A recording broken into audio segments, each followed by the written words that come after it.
How's it going, guys? Welcome back to the channel. Today I'm going to be installing hood pins on the Turbo E36. Since I'm getting closer to driving this car, I figured it's time to start whittling away at the smaller things. Being the hood pins, obviously, I don't have the factory hood latches in the car anymore. So this is going to be the route that I'll have to take, which I intended to do anyways, just for ease of opening the hood. You don't have to worry about the cable stretching and the hood getting locked closed. So I've already marked out the locations on the hood here, which I'm using the actual Aerocatch brand hood pins. So it comes with this fancy template that you can just lay on here once you figure out where you want it to go. And lay it on there, orient it however you need, and then you just get whatever tools you're going to use to cut it and either drill your holes, cut it with a cutoff wheel. The method I'm actually going to be using is a hole saw, which on the Aerocatch pins at least, the dimensions for the front part of the hole here is roughly a little bit bigger than an 1 3/4 hole saw. And the back, I believe, was just a little bit, let's see, this is a 1 inch, let's see.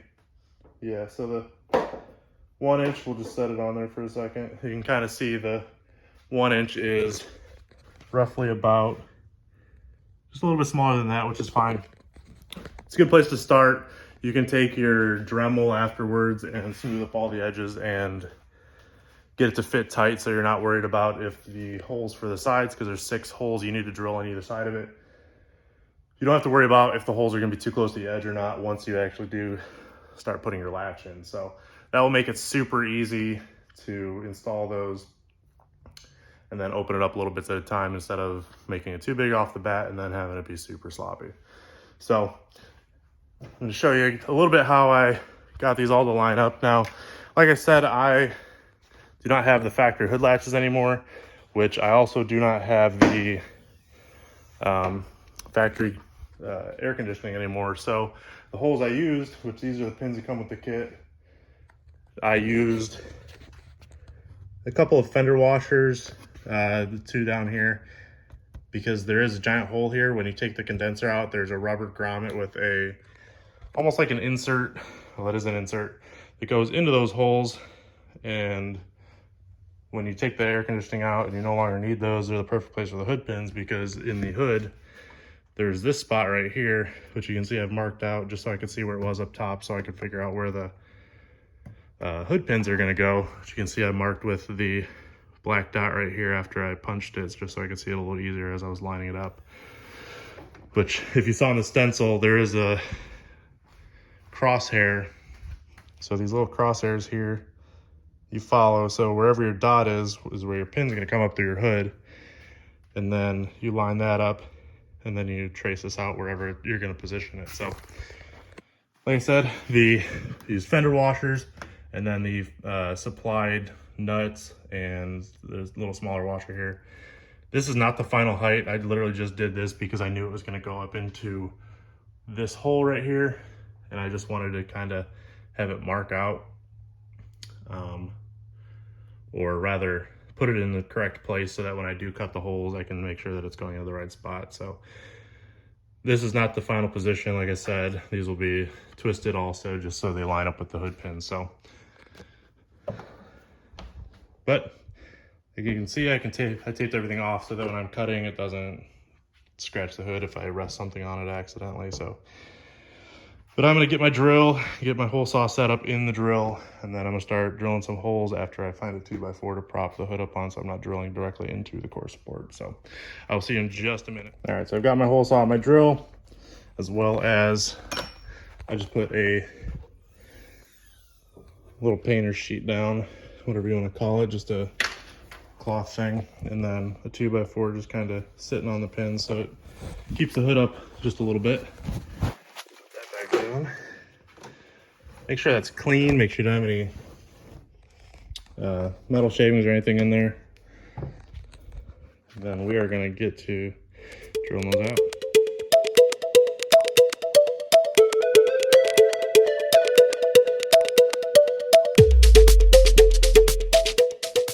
so you can see I have my 2 holes.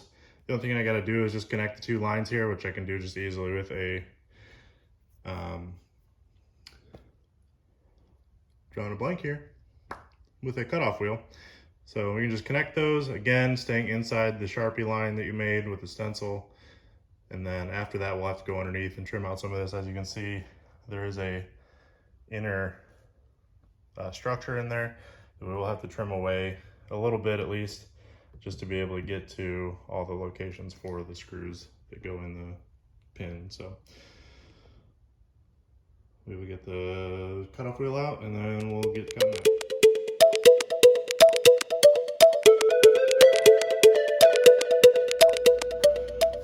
All right, so I used this sander right here. It's just a little spot weld sander. You can use it for other things too, like I just showed you. This thing works perfectly for like these rough edges and everything, so I actually deep burred everything at the same time I was cutting it, but you can kind of see there's the general shape. And then, like I said, if you go a little bit at a time instead of just hogging it out and going to town on it, you can just kind of drop it in just like that. There's zero wiggle to it. The only thing is it's bottoming out on that piece of metal that's underneath, otherwise it's flush all the way around on the back.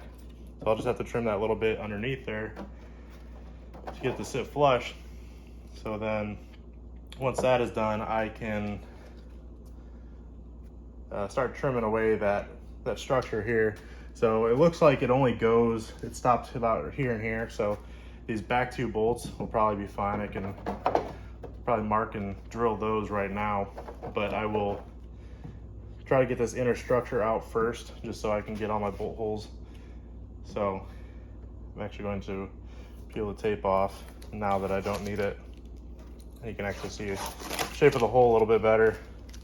And also that gives me an opportunity to see any other edges I might need to clean up, which it's, I mean, as you can see, I'm running my finger along, it's not cutting me. So it should be good on this side. I'll still have to do the other side, but I just wanted to make sure when I did this side that everything would work well. And as you can see, it did.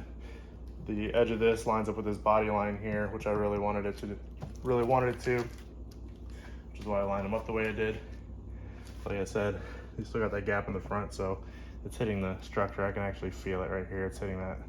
So once I get that out of the way, it should sit flush. And then also we'll check our pin alignment, because it should. When you open this up, sticks directly through this hole once you have it in here and down. So, but let me grab some tools. I'm gonna start cutting that inner structure out. We'll get that to fit a little better, and then I'll start popping the holes in here. We'll get at least one side done today. And then whatever I did for this side, you can just copy on the other side, because it's literally the same process, because all the structure underneath on that side is the same as this side. So anything you cut out here, you're gonna have to cut out the same way over there. So I'll at least show you this side, and then we'll be done with that. So I decided just to cut both of them out while I was at it. I figured it would make it easier, because now, as you can see, the pins are sticking through there.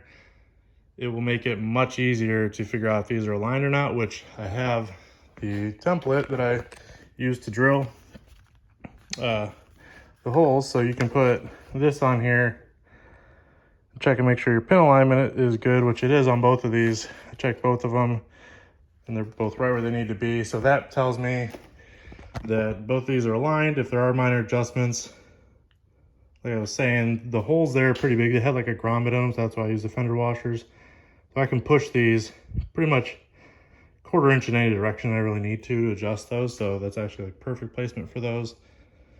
So moving on, since those holes are good, you can see that the inner structure is still in there, so I still have to cut that out. So I will have to open this up real quick. Also, I did clean up the hole for the turbo a little bit, just so it's a little cleaner. You can see it's a little cleaner shape now. I just got to touch up the edges with some paint. But here you can see, I just kind of took the backing bracket, the one that's supposed to go on the back that the screws and the captive nuts are in, just kind of held it up. Once I had the insert in there, I just kind of traced around it. So it should be fine. It just has to fit in there and be able to hold the nuts in place. So with that cut out. I still have to mark the other side. I just finished cutting that one out, so I'll cut this one out again. I'll just use the sander to clean up any edges, especially with that radius. It's kind of tight radius. I'm not gonna be able to do that very well with a cutoff wheel, so I'm gonna do that. Cut it all out, just dress it all with a sander, and then go ahead and test fit, make sure everything fits in there, and then we'll start drilling our holes, and then that should be it, aside from the pin alignment. So cut those out, and we'll see in just a minute.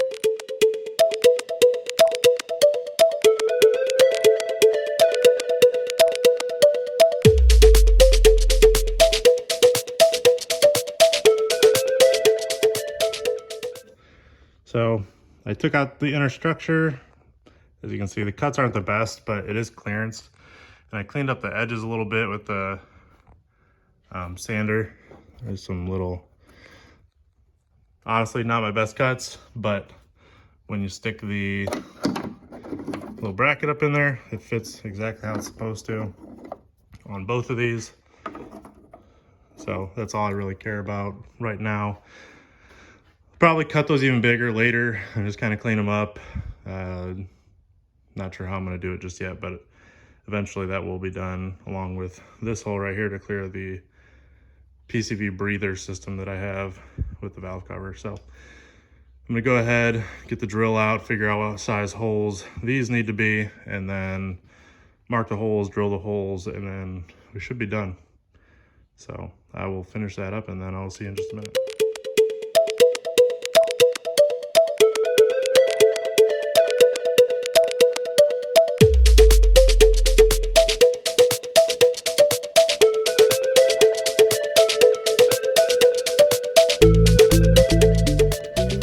So I've got the hood pins in, bolted in place where they need to be in the core support. So they are at pretty much the lowest setting they can possibly be. And in this location, I found out that's where they have to be. So if you're doing this and you don't want any,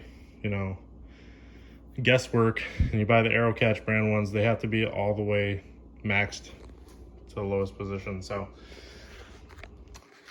as far as the retainers, they are installed also. Once I got the holes drilled and everything, they just dropped in. The little retainer plates in the back have a retention feature for the nuts that come with the kit. You just slip those in, and then you kind of hold it from the back side while you got your Allen wrench tightening all the bolts up that are up here. So as you can see, they close pretty much perfectly. Very easy to close and lock. This one's sits a little low, so I actually have to lift up on it a little bit. Hard to do with one hand. But the trick to these, you can actually, I found out, when you are putting these in place, you can leave the pin a little bit loose so it can kind of move around underneath. You can get it a little bit tight, close it, and then it should kind of center itself if it's close, and then open the hood back up, and then you can just tighten that jam nut back down, and then your pin will be pretty much in the right place, and then you'll just have to check that it closes, and then you're all set. So this install actually went pretty well. Just followed the Aerocatch instructions, used the templates, everything like that, and it made it super easy. So if you're looking to install hood pins in your car, get the Aerocatch ones, don't get the cheap ones. The cheap ones I've seen work, but I've had friends that after sitting out in the sun a while, anything like that, these things just tend to degrade over time. The Aerocatch ones I have not seen anything bad about. So if you're looking for hood pins, definitely go Aerocatch. Plus they just look so much better. They give you like that race car aesthetic if you're looking for that.